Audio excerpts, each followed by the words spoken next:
mbirub actualité le premier ministre Ousmane Sonko naka démb ca ngoon la daal di àgg fële ca Addis Abeba pour rek teewe li nga xam ne nag moo di 39e sommet bu Union africaine ci ndigalu ki nga xam ne nag moo di président Bassirou Diomaye Faye.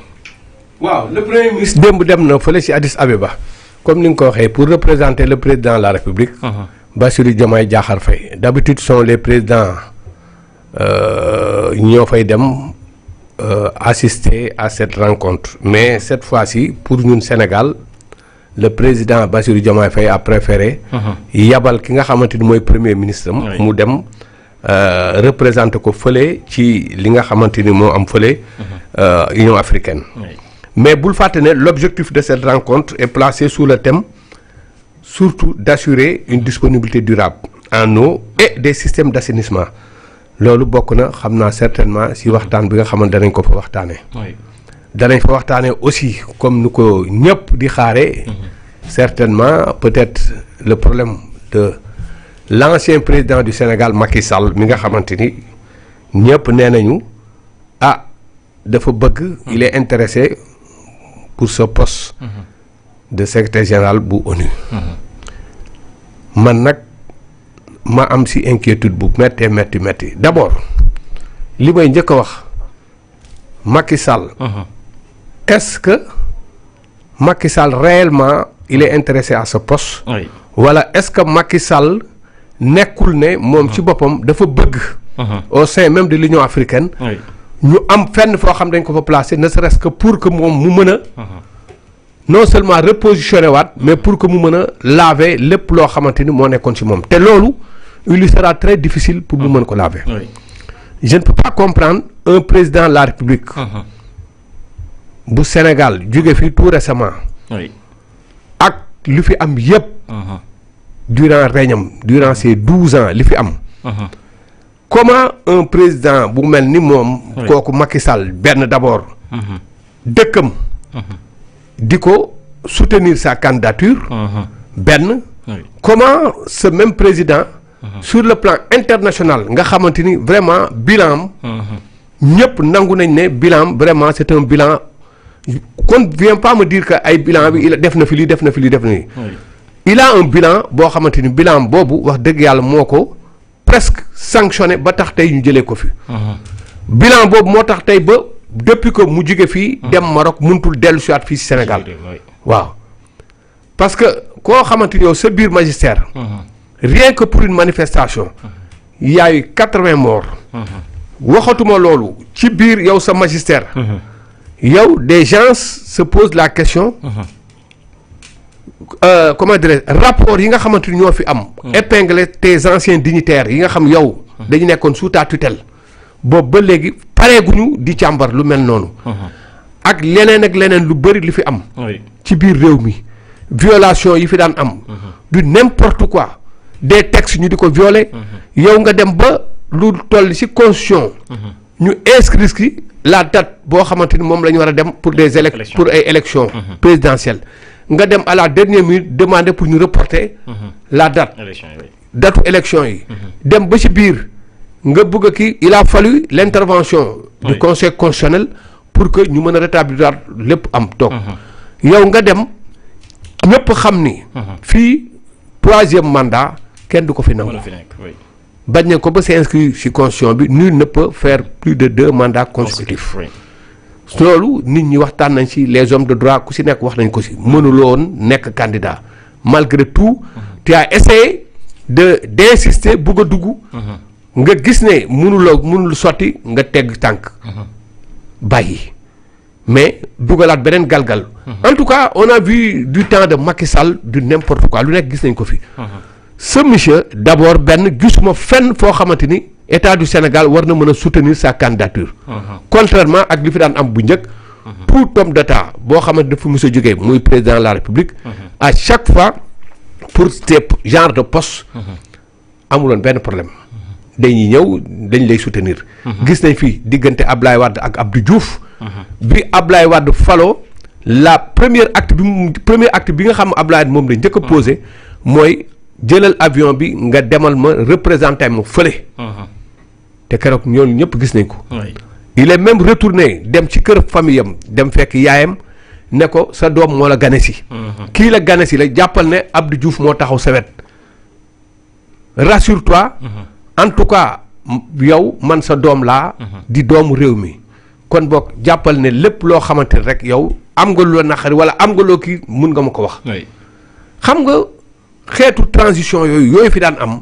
diggante entre président bi le président sortant et le président entrant. bon nekkoon na loo xamante ni vraiment dañ daan poser ay actes lu ñëpp daan saluer. ba nga xamante ni sur le plan africain je dirais même sur le plan international. ñëpp dañ nawoon Sénégal mais avec l'avènement de Macky Sall. gis nañ ne Sénégal pratiquement presque lu bëri.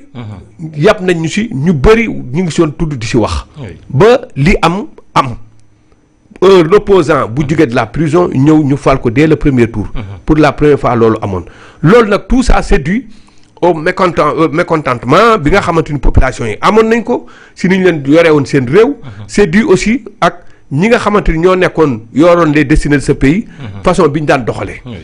ba tax na vraiment man un Macky Sall comme poste fële pour le Sénégal ça il est impensable. il est impensable. am na nag ñu ko doon jéem a soutenir kooku xam naa dinañ si ñëw dinañ si ñëw incha allah mais en tout cas daal Macky Sall n'est pas crédible pour mën a dem comme poste secrétaire général fële ca ONU mënta am ça c'est pour le cas du Sénégal boo koy xool aussi sur le plan international mais ils sont mieux informés que nous.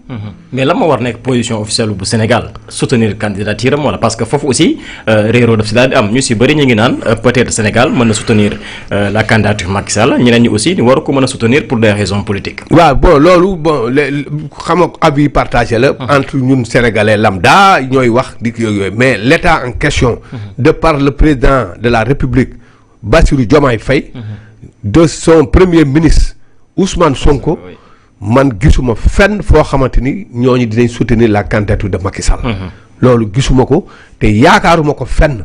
Macky Sall daal xam nga loo boo koy wax Macky Sall man gisuma fenn fu ñu ko mën a soutenir. xam nga damay faral di dégg gis naa sax ñu koy jéem a ñoom ñu koy jéem a. pratiquement doon ko jéem a légaliser. sur toutes ses formes légaliser même sur le plan juridique. parce que j'ai une fois entendu Maître Sidiki Kaba. mu def une sortie génn di wax ne le président de la République. bénéficie de l'immunité constitutionnelle. bay bëgg a wax boobu temps ñi ngi jéem a fexe nu ñu mën a waxee na Macky Sall vraiment kii parce que boobu temps ñi ngi wax ay problème mu haute trahison ak yooyu. si la génn def sortie di wax ne Macky Sall bénéficie de l'immunité constitutionnelle.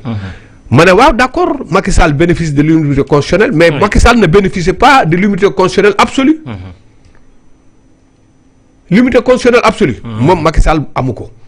ba tax na même pour le traduire par haute trahison.